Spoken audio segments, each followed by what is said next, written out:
I've got to remember how to do all this stuff now. And I've got my own Gormless face pointed back at me, which is difficult. So, I've even got an intro. Oh, yeah. This is going to be amazing. Oh, okay. Welcome back to the Studio 2 podcast. I'm your host, Tommy Reed, and today I'm joined by Theo Jones. Hello, guys. I'm pointing at the screen, but you can't see because the camera's a little bit too early. So, already I've lost my notes. It's going well.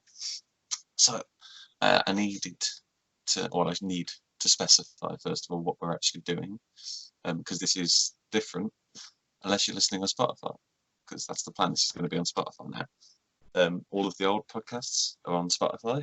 The new ones will also be going on Spotify. Is the plan.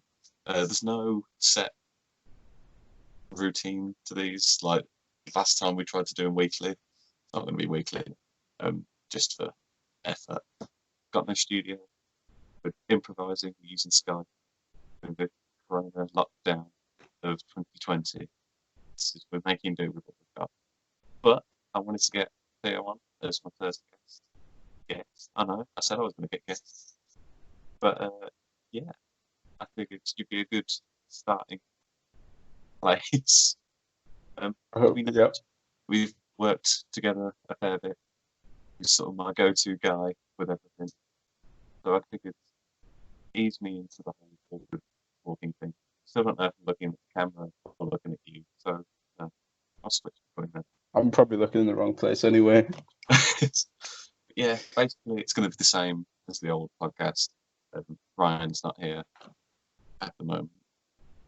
You may come back. You never know.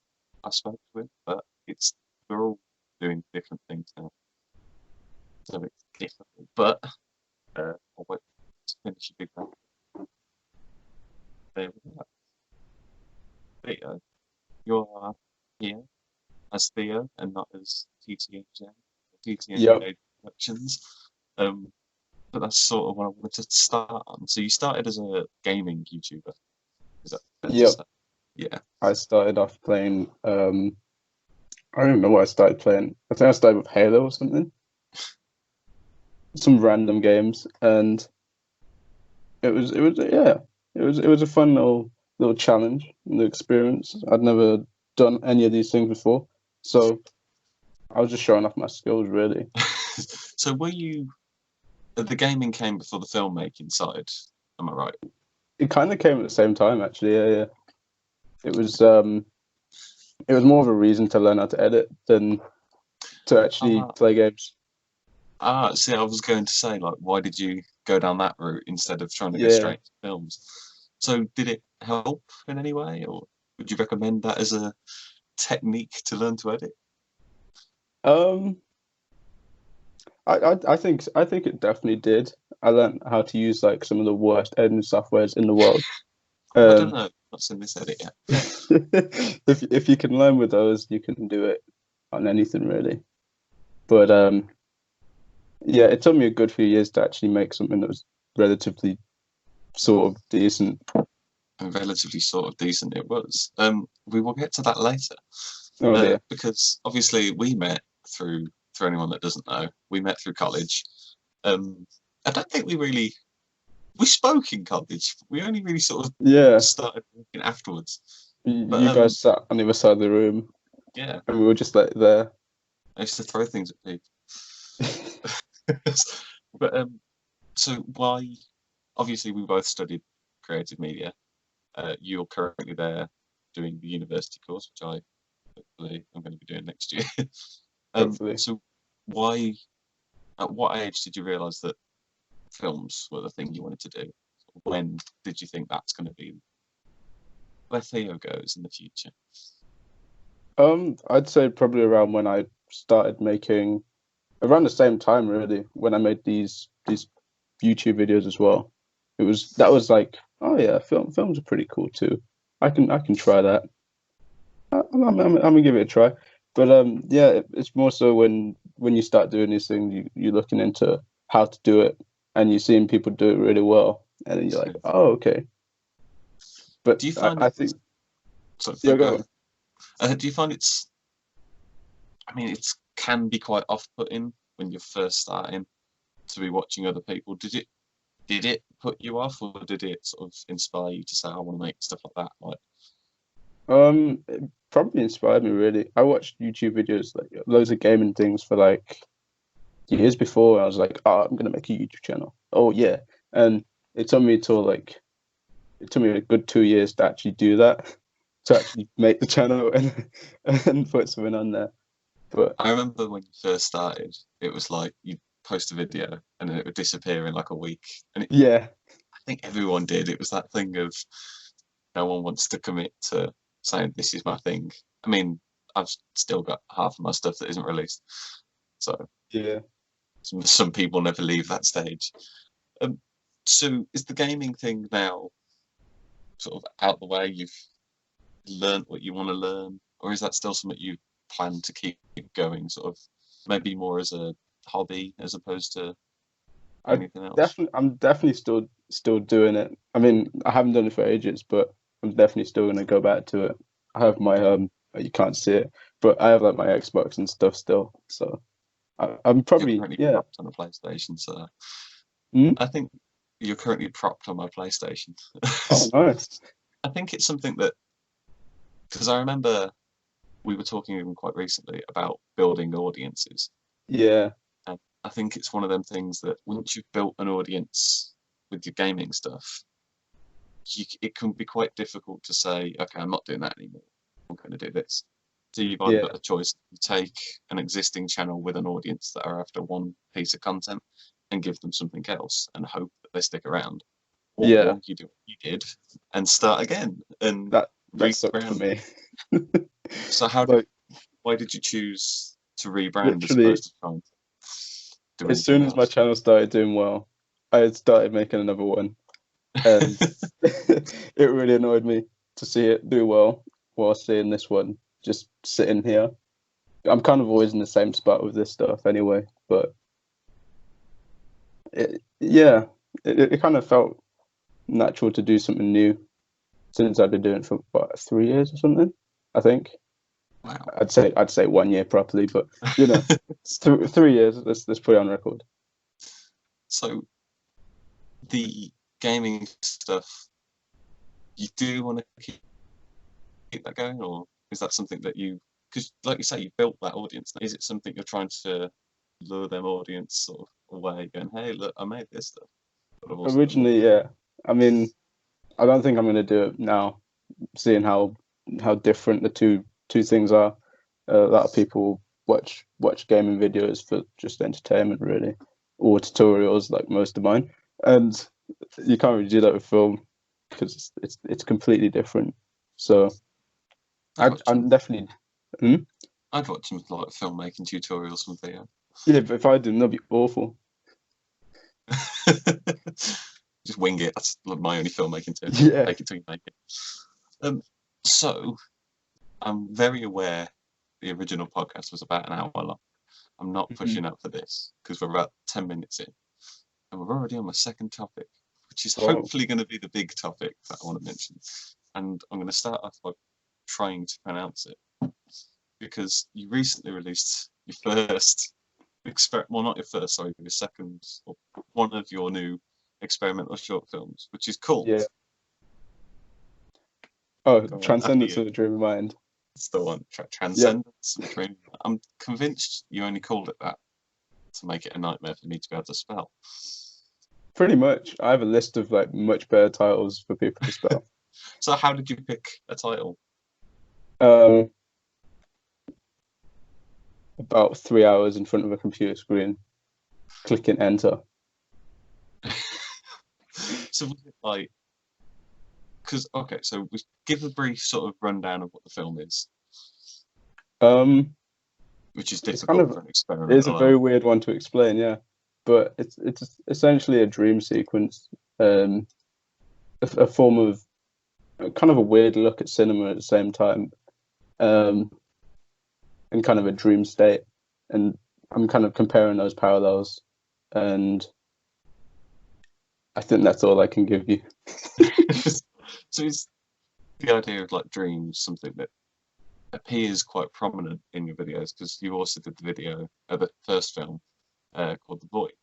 Yeah, Yeah, was that along the similar realm of like being a dream thing, or was that something else?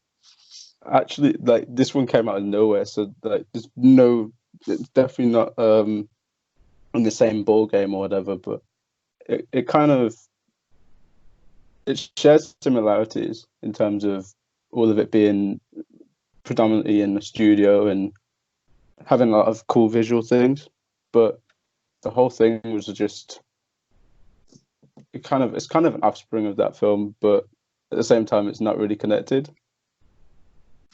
If that I makes sense. just I like how with you things like to sort of link into other little things. I Oh like it. yeah. So I'm jumping all over the place. I'm gonna go back to Transcendence. Where did in fact no, sorry, I'll go back to The Void. The first film that you shot, which was The Void. Mhm. Am I right in thinking that was 90 seconds? 90, yeah. Yeah, so that was entered into the Espresso 90 Film Fest. It was Yeah. very hard 90 seconds to get. It was like 15 Yeah, seconds 90 seconds away. seconds is like sounds easy, but to tell a story in 90 seconds really isn't. It's I think Horrible. are you entering anything into this year's festival? Yeah, if it happens, actually, my experimental's going in, but I don't think there's anything else that's happening that's going to go into a festival anyway. It's. I What's wasn't your going to enter it until very recently. I just decided, yeah, all right, I'll give it a go. I think it's strong enough. I think my thing I can't do experimental film. We've Yeah, discussed this a lot. I don't know how to make it. I don't know how to watch it. It's just this whole thing that I don't get. How do you come up with the idea for a film that doesn't have a plot? yeah, that was very weird. This is Theo's first filmmaking tip, I think. Oh, we should start a series on this. It's more like I did it the same as Avoid, ironically. It was an accidental kind of thing where I'm trying to figure out how to do something and it ends up becoming a film. So I started off with this. I just looked at a bunch of things and I was like, oh, this is cool. And then there was one with a projector in it. I was like, oh, that's cool. And I decided, yeah, let's put that in and try and make that into something that's my own in a way. She sort of built the film around trying out different techniques. Mostly, yeah. I like it. It all That's just cool. started with a projector, I really. will recommend that anyone that hasn't already seen Transcendence of the Dream of a Dreaming Mind. Sorry, I haven't got it written down at all. Does go and watch it because I'm not saying this to big you up, but I think it is incredibly. It it's good film. Yes, very good. Like Thanks.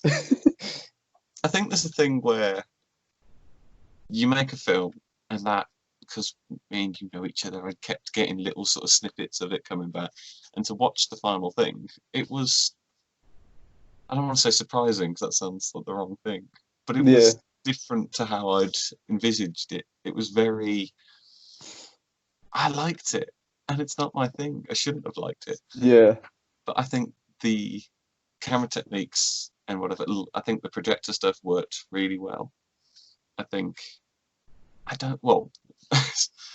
Obviously, you sent me an early cut of the very film early cut. as a bit That of was the feedback. first.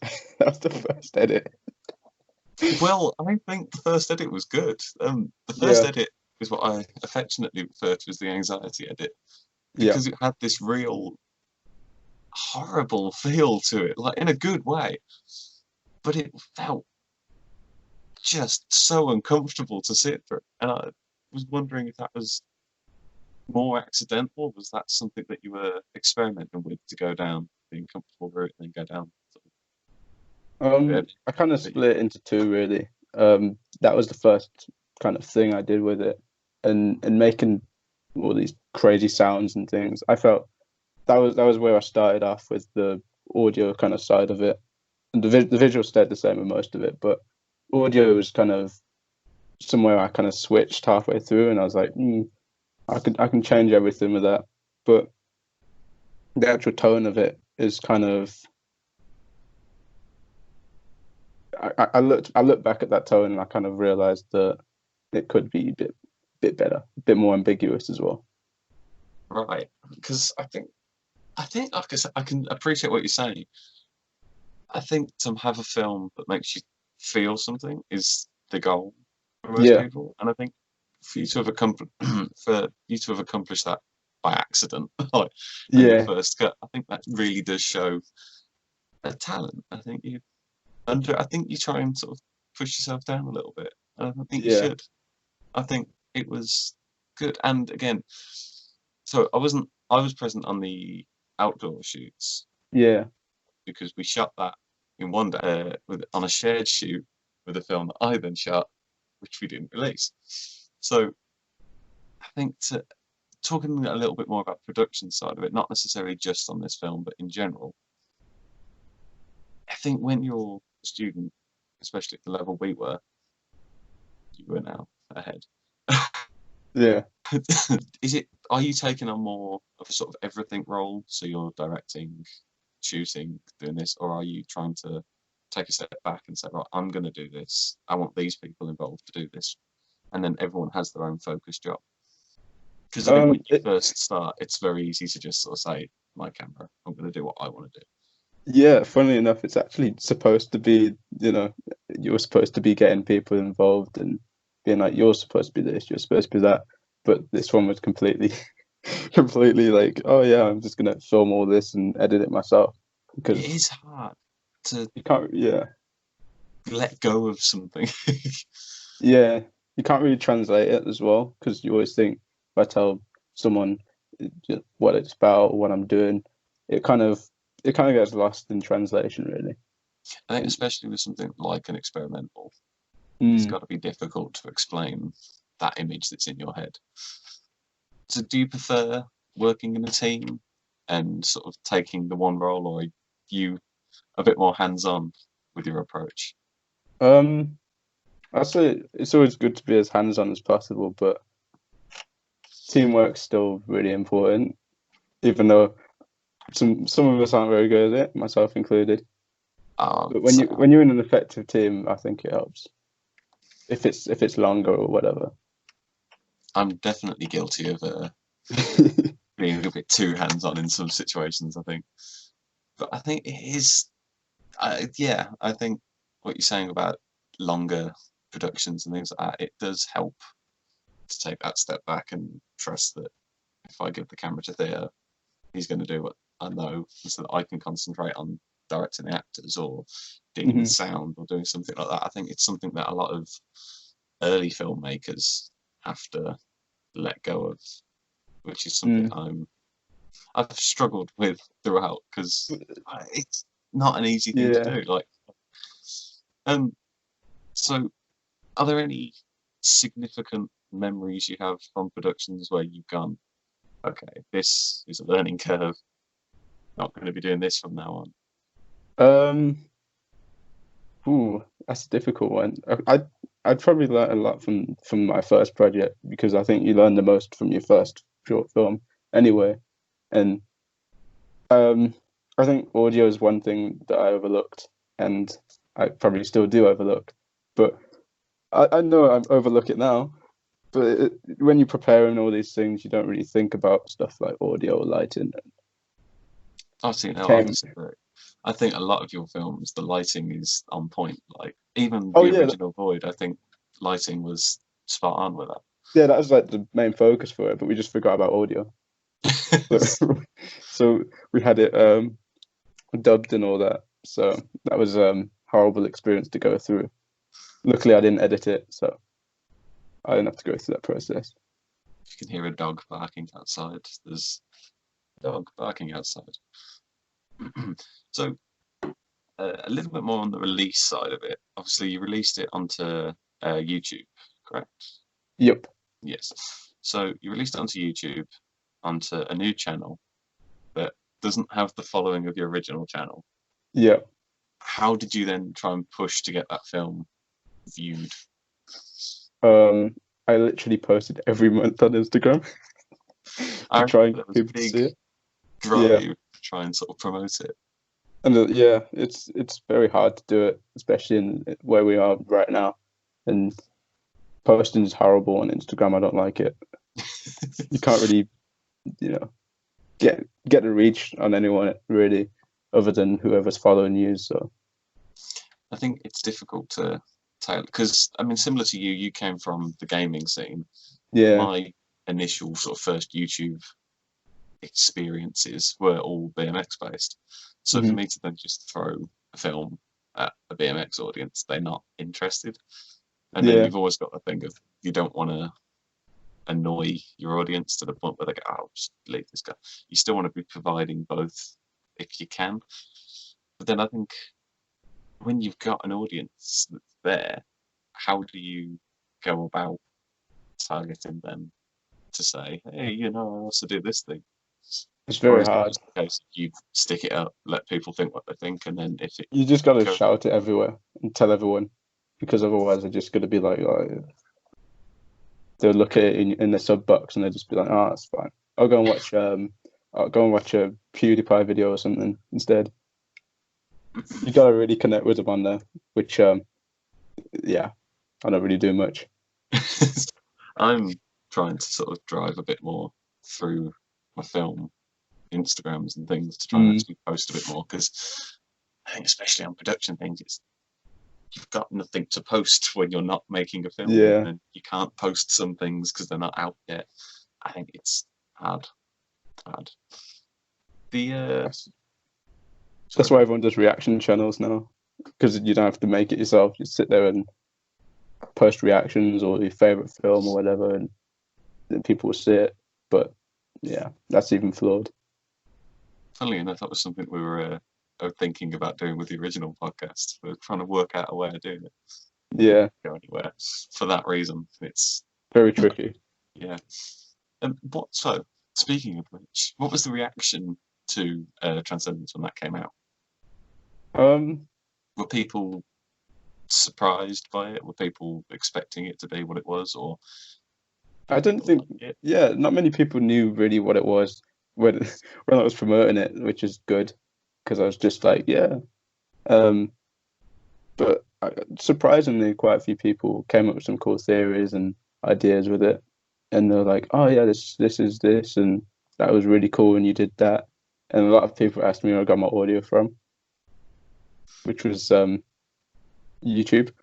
But it was, but yeah, it was yeah, strangely more people engage with it than my other film. Was that something you were expecting and hoping for, or were you just thinking people would watch it? I didn't think people would get past the 30 seconds. See, this is what I mean. It's you need to have a bit more faith. I think you've got something with the how you make films, which is something I wish I knew how to do. You pull people in. Yeah. I'm just gonna stand there and like give you loads of compliments for a little bit. Is that all right? Inflate Yeah. your ego. Oh, yeah, please do. That's enough. I don't compliment it anymore. Go back to being like professional. And I've run out of things to say. No, I haven't. I want to work. No, I don't. Should just that'll be a cut. Right. Working relationships. Obviously, in university, in college, in general, you're working a lot with the same people. So again, Hmm. I said at the start, if I'm shooting a film, which I mean, every step of it from the idea coming into my head and me going, "Oh, that's a nice idea," to okay, I need this, I need this. Can you help me with Yeah, this? I'm going to do this. Right now we're shooting it. Who's going to be in it? Who's going to do this? So I that's the think hardest part. it's easy to sort of build up a group of people that you go, all right, they'll do this and that'll be fine. I mean, assuming you have that group of people, how do you find, like, how do you find it is working with people that you're friends with? Be it if you, I mean, be it directing them, telling them Hmm. how you want them to do something, or even casting and things like that. Make how do you decide go about thinking this person's going to be best for this? I need to. Are you straight with people and just say right? I haven't cast you in this because this person's better, or do you try and a bit more keep it a bit friendly? Do you know what I'm trying to say? Yeah, I Okay. definitely would say like casting and getting a crew together is always based on people's skills than more than like, I could cast my best mate in my next film, but they probably won't do the best job. I mean, but same for a crew. If you don't have an effective crew, you need a good producer like you, and people that and people that know what they're doing with the sound and things. But none of us know that, so it's got to roll the dice on that one. And it's about, if you've worked with people on other projects, it's better to work with them again if they've actually worked, because otherwise it's like, You know a bit more how people react, I think. yeah, So in that case, how do you go about getting more people? So if you're shooting a film, you've got 4 people that you already know, and you need a fifth. How would you go about casting that fifth person? Do you put out casting calls? Do you just rely on word of mouth? Do you do a bit of digging? I'm probably the worst at things like casting calls and all that because like I don't know many actors. But normally, if there is someone involved in a project, you'd be like, "Oh yeah, you've worked with so and so, and you may have seen someone else in a project before, and they've done a good job." And then you get them involved if they're not already. But it's really hard to do it when you're in this, small stage where there's like no one really. I think it is. It can be daunting to say to somebody that doesn't know how you work.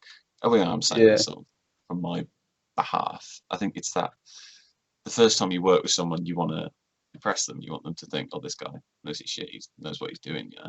yeah, And I think anytime you don't do that, or like if there's somebody new coming into it, you sort of have that mini panic again of, "Right, I need to be spot on," and that's when I think you start missing things. I think it yeah, is. There's pros and cons to working with friends. I think because you've always got that thing of, I know I can be very stressy. you, I don't know if you've caught it the worst. I know some people have caught me mid stress, and it's yeah, when it's a friend that you're then venting at. It's not a good thing, and I think it can be quite dangerous in some ways to work with friends. But at the same time, I think a friend thinks the way you think, and they know what you mean, and they know how you react to things. yeah, So definitely. yeah, there's pros and cons. I hope I've not vented at you. I never No, intended you to. no, you have not at all. I'll take that. I think it's one of the things that when you're on a set, you just want things to be going well, and if they're not, Mm. then it's like whoever's in the fight because you can't. It's. I mean, that's something I find. I don't. Have you ever screamed at someone on set? Or Not yet, actually. No, I got close. oh, do you want to tell us about that, or is that something we can't? No, I didn't get close. Okay. I normally just yeah, it is what it is when everything's falling apart and you're in you're trying to make like I don't know, I don't even want to mention the TV show or anything, but Oh no, go on. Mention the TV show. when you're So let's talk making a little bit about what was the TV show? a disaster, that's all you need to know. No, I think we should. I think it's good to talk about the failing. So I'll talk about. I made a music video when I was at college, which was Mm, this great idea I was going to do. It was a scooter track, which was a right. bad idea from the start, and I had the idea to use like, Barbie dolls and Action Man and things like that. And it was going to be Oh, I remember. real cool Yeah, I with like remember you Russo guesting. writing about that. I hated it. I shot 1 week, sat in a dark studio listening to the same song on repeat. It was just like nothing looks right. I hate this. This is wrong. Everything's wrong. I then left and rewrote it. Well, no, I didn't rewrite it. I scrapped it. And in a week, I was going to go and shoot something else. I was going to do everything again because this was arguable whether or not it did in the end anyway. But Mm. sort of forced to stick with it, and then we produced something. So, have you had films or anything like that? 'Cause obviously, I mean, I know you talk about the TV show a lot. I don't think the TV show was the worst thing. You It didn't see was. the edit. Hey, the introduction was good. That was the best part, and like that was all Alex doing that. He did a really good job on that. I, If we could submit that, that was it. But I want you to talk about it. Come on. um, What it's went one of wrong? these projects where you get like a really cool idea, and halfway through the idea, you realize that there's small things like locations and casts that don't exist. We had like I think we had 4 people, and we only had 3 people cast when we started. So yeah, it was a big risk when we actually did that, and it was we had like it was almost a year ago when we did that as well. We had a very Jeez. small, yeah, I know, we had a very small crew that didn't really know what we were doing, myself included. But it's one of those you just have to push through it and hope for the best, even though it's trash. What did you learn from it? What was the learning experience from? Not to Because it. write and make a TV show ever. See, I think already, I think you put yourself at a bit of a disadvantage because me and you are very different writing Yeah, styles. I think I'm more grounded in reality. I think, and I like sort of I didn't write drama most of and things this. like That's why it was actually well written, but that.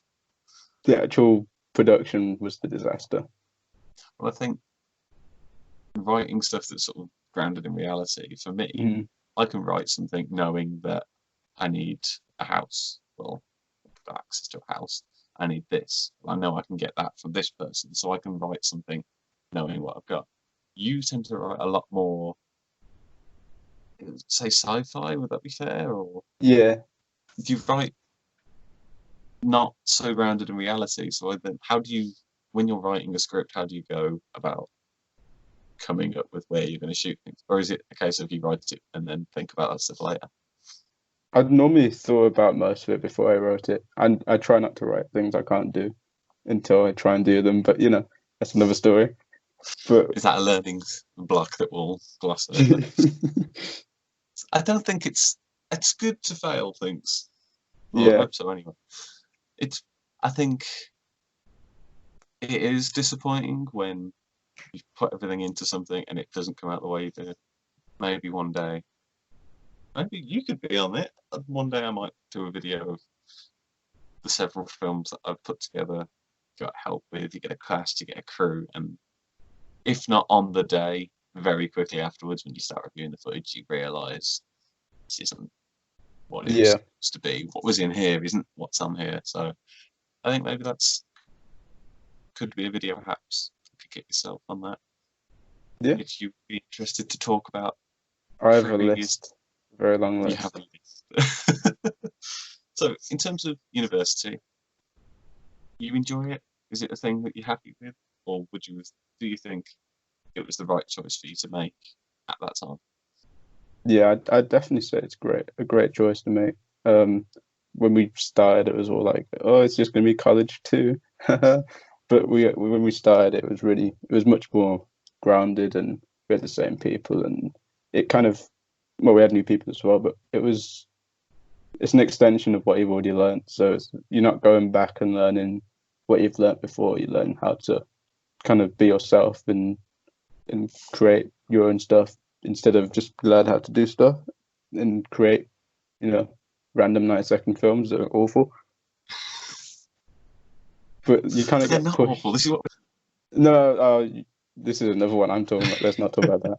But they kind of push you to do things that you've done before and messed up on, but you got to do it. You got a second chance really to do things better. Okay, I think for But me, you I do it didn't. properly too. Uh, for me, I didn't. I tried to take the punt. I was thinking I'll give myself a year. If I can get work in that year and I can do something. I think that was a little bit naive of me to think that I was going to come straight from a college course into full-time work, become a Yeah, filmmaker, and have lots of money. But I think some people need that break. I think you've done school, college, and then you're straight into it. I think if you're somebody that thinks you could do with that break, I would say, having not done the university thing, give it, do it, but don't just dismiss everything. Yeah, definitely. Some people, the university thing isn't what they want. It's not for them. I think for me, it probably is what I'm better at. I'm more focused. You're doing these things. I haven't got anything else to be venturing off into. This Yeah. podcast is a product of me being focused at one point and then slowly not. But I'm gonna try and keep it relatively focused. I'm gonna have more people on. I'm gonna have Ryan back, fingers crossed, and we're gonna talk about things. It's gonna be. It won't be as regimented as it was before, perhaps. But I think, yeah, I don't know what I was going to segue onto there. There was somewhat genius that I was going to link into, and I've just completely left it. Where do you want to go after uni? What's your plan? I know it's a daunting question, isn't it? Yeah, What's it's one of those next? things like, no, I haven't thought that far ahead. Probably to make more films, definitely to make more films. But Is that freelance, or do you look at joining a yeah, company? anything I can get really. It's one of those, you kind of just gotta go anywhere and find your way from there. It's a scary thing to be in. Yeah. You tell people what you do, and they look at you like, "Oh, you're gonna get much Good better luck. Yeah. Yeah. Well, I think good luck to you. I'm saying this like we're never going to speak again. I'll picture it 2 minutes. Still, good luck to yourself. And what's next? Have you got any more films coming up or anything in the pipeline? I should I would. quickly promote the fact you posted a video recently, a couple of days ago, Yep. or maybe a week ago by the time this is out, talking about how you made Transcendence. I think that's Transcendence of a Dreaming Mind. That was a really good video. I think that was brilliant. I think anyone watching this should go and check that out on your channel, which is TTNJ Productions. Don't forget the dash, the underscore. I'm useless with underscores. It should be listed. I'll put it in the description. That's a thing I can do. Yeah. On Spotify, if I remember. But yeah, any upcoming things? Do you want to do more things like that, or films? I'd probably definitely make another experimental, but at the moment, I don't think it's very likely for me to do that yet, since I'm gonna work on a documentary and other stuff. Documentary is kind of a bit of a secret at the moment, since We're not going into that then. I'm still in the idea process for it, but it's gonna be good. I mean, we gotta do it all from home, but it's gonna be good. You know where I am. Yeah. I look forward to it. I think you've got a bright future. Oh, thanks. Patronising if I say it like that. Good, bright future. You're gonna go far, kid. Yeah. Thank you for being episode 1 of a somewhat rambly sort of stuttery. I'm hoping I'll get better at this. I'm not used to being on camera. I'm not used to talking. I'm very out of touch. But yeah, same. The more I do, hopefully will improve. And if you enjoyed this, then subscribe. What do you do on Spotify? Follow? Follow? I don't know. I don't know what you do on Spotify. We're on Instagram, which is studio2_productions. Got that written down as well. But yeah. Cheers. I haven't got to sign off for this. No, I'm awful at doing that. Alright, see you then. But yeah, thank you for being on. I may have you back on at some point, and we can discuss more failing things. But yeah, I'm just gonna keep saying yeah. Okay, let's end this. Awesome. Thank you for watching. Thanks for being on. Cheerio. Yeah, that's it. That'll work.